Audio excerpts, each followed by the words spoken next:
Hey there and welcome back to Utility Sports. Today's video, we are going to be talking about the New York Knicks and them being the team to watch in the offseason and moving forward. But before we get into it, please subscribe to our channel. We post a lot of basketball content. We're very thorough on the teams that we post about. We post also about the NBA draft as well, the offseason. So there's a lot going on with our channel pertaining to basketball. So make sure you are subscribed and also hit the like button if you do enjoy the content in this video. And Sheldon, can you kind of explain why you had the ... sort of? Because aren't they the team to watch? In a lot of ways, the New York Knicks are the team to watch. I do have a couple concerns, though, going into the offseason. One of it's about consistency. This is Julius Randle's breakout season. I don't want to be a hater on it. He's been playing phenomenal basketball, but at the same time, I would love to see it 2 years in a row. That's a slight concern for me. Also, if the New York Knicks are going to become true title contenders, they have to add some talent. I don't think it's impossible for them to do so this offseason, but it has to be the right players that fit along Julius Randle. You just can't bring in a ball-dominant guy and take the ball out of Julius Randle's hands. That's why he's had such success this year. So it'll be dependent on how Tom Thibodeau and Leon Rose there can figure out guys who are going to be fit next to Julius Randle and also improve their talent, not just improve their talent without looking at the fit.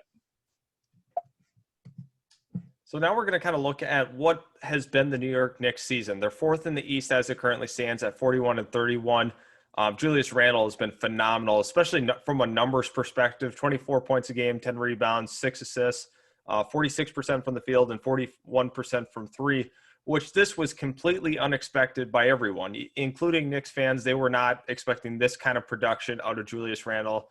At this point, they have been absolutely outstanding. They have far exceeded expectations. And that's with, Obi Toppin not making the biggest impact, which you would maybe assume, like, if you fast forwarded from the draft to now, that might have been the difference, but it really hasn't been. It's been the play of Julius Randle and a couple other key guys that have stepped up.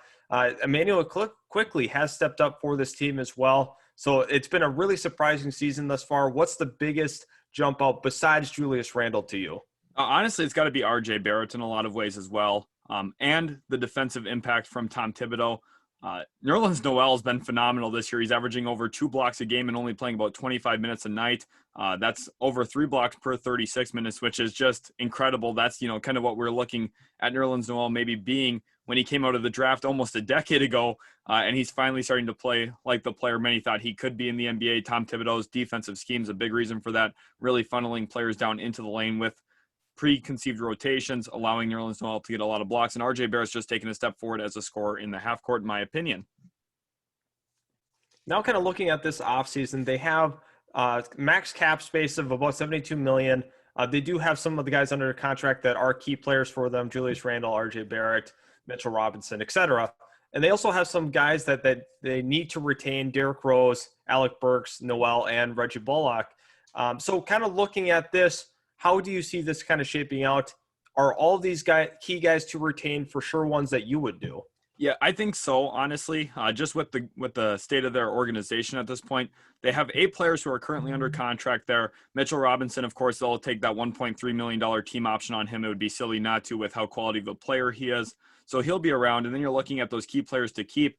And the nice thing here is they don't have to use that $72 million to keep them. They're going to be able to go over the salary cap after they've already signed other free agents. What will happen is this offseason, they will agree to deals with Derrick Rose, Alec Burks, Nerlens Noel, and Reggie Bullock, in my opinion.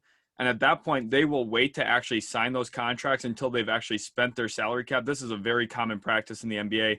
You don't spend your salary cap on players you're retaining. You spend your salary cap on players you're trying to bring in from other teams using empty cap space to do so. And that'll bring us here, Austin, into our best available free agents.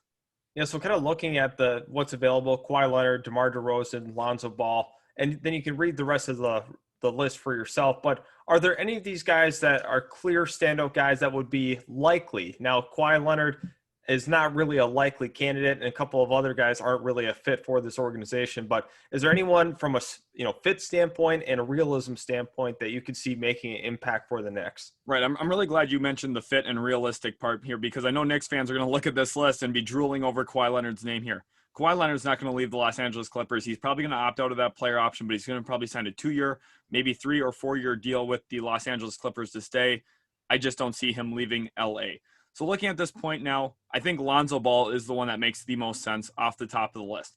He's a restricted free agent, however, so you're looking at the Knicks probably having to use close to $30 million of their cap space on Lonzo Ball exclusively in order to max him out and really put the Pelicans in a tough situation. You might even look at a no trade clause in there and a few other incentive-based things based on all-star appearances and so on, trying to really scare the Pelicans away from matching that money. It's something that we saw with the Atlanta Hawks. They gave Bogdan Bogdanovic quite a few incentives into his deal to scare the Sacramento Kings away from matching, and we'd have to look at the Knicks probably doing something similar with Lonzo Ball, but I think he's the best fit on this list, looking at what he could bring defensively for Tom Thibodeau, and also his improvement as a three-point shooter. I talked at the top of the show here saying they need to have players who can fit with Julius Randle off the ball, and Lonzo Ball has developed into that player. I know there was a lot of question marks when he came out, but he's not the same player now that he was at UCLA. He's really, really emerged as an off-ball player, someone who can shoot the ball off the catch and shoot, and that's really a great strength here. Another player I would really, really love coming into New York would actually be Spencer Dinwiddie here. I know he has a player option in Brooklyn. I think he makes a lot of sense. And also Gary Trent. Gary Trent can really, really defend. I think if you're looking at this from what will work with Tom Thibodeau's system, you need to have someone who can really D up on the perimeter. I think that's something they're slightly lacking at this point, and Gary Trent Jr. would be a great addition into this Knicks roster. I think he can also fit off ball perfectly. He's been increasing his three-point attempts per game every single year of his career. Now he's over in Toronto, but I think if they give him enough money in restricted free agency, he could be a player that would be a perfect fit there in New York. Absolutely. Now we kind of look at some of the trade bait that they do have. They have some guys like Mitchell Robinson. We have Quickly and Obi Toppin that could be trade assets out the door. I don't see that entirely likely that those guys get moved unless they are looking to potentially move Mitchell Robinson, because I'm kind of curious to see what their thoughts are on him moving forward. Really unfortunate that he had an injury this season, so we couldn't see this whole group going in together in the playoffs. They also have a lot of the Mavericks picks, as you remember from the Kristaps Porzingis trade. They got two of them in 2021 and 2023, top 10 protected. They have the Mavericks picks. And they also have their own picks for quite a few of the years as well. So kind of going in here, players that could be available in a trade, we see some of the names, so like Zach LaVine, Bradley Beal. Are these guys realistic? This whole list, is there anyone here that you think will legitimately be a New York Knick at the end of the day? Yeah, that's a tough question here. We have question marks behind some of the bigger names like Beal, LaVine, and Paul George, because those franchises are not going to move those players unless the player really forces their way out of those situations. Beal, I just don't think is going to happen this offseason. He seems pretty content there in Washington. He seems to like Russell Westbrook a lot. Zach LaVine, however, missing the playoffs after they make a move for Vucevic, possible name to watch. He's the top guy on this list for me for the New York Knicks. He would be the player that if I'm running the New York Knicks, I think he's the best fit along Julius Randle and RJ Barrett. You're looking at probably lining up at least 4 or 5 first-round picks, including some swaps in there for Zach LaVine, that type of compensation. Now, the only weird thing about this is Tom Thibodeau would be his coach, and the first thing Tom Thibodeau did when he got to Minnesota basically was run Zach LaVine into the ground a little bit and trade him to Chicago. So we'll see if that actually does end up playing itself out. But looking at this list exclusively from, if we're not going to have the stars, Beal, LaVine, or PG go to New York, I think Buddy Hield is the name that I would really, really watch for. I think the Kings have been looking to move him for a little bit now, and I think he's a great option for the New York Knicks. He's a player that, maybe Reggie Bullock's market runs up a little bit. Maybe they lose out on him this offseason. Buddy Hield not only fills that need, but it also is an improvement there as a three-point shooter, someone who can get his own shot off, but also really, really great off the ball. He's been doing that now for years with Sacramento. He used to do that with the New Orleans Pelicans. He's a great option here. And I think finding him next to Julius Randle would be a very good fit for this roster. Yeah, I think that would be a really, really good fit overall. The Knicks, they have a lot of different things that they can do. Obviously, we kind of laid out some of those. Where do you see the Knicks in a couple of years? Do you think they're perennial playoff contenders? Do you think this is fluky? How do you evaluate where the Knicks are currently and also having to project a little bit in what they do?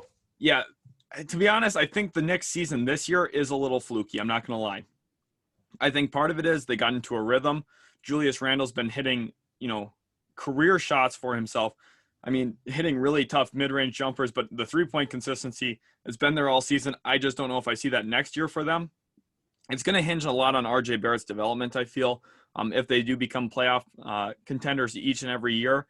But at this point, I don't feel super confident about them being a playoff team even next season. Remember, just over a month and a half ago, they were a team that was below 500. It's not like this team has been above 500 all year long. They're just playing super, super hot right now. Now, at the end of the day, if they do make one of these big-time additions, of course, they'll be in the playoffs next year. But at the end of the day, I think it's 50-50 if we see them in the postseason next season. And I think moving forward, they have a lot of good things going for them. They have a lot of draft picks.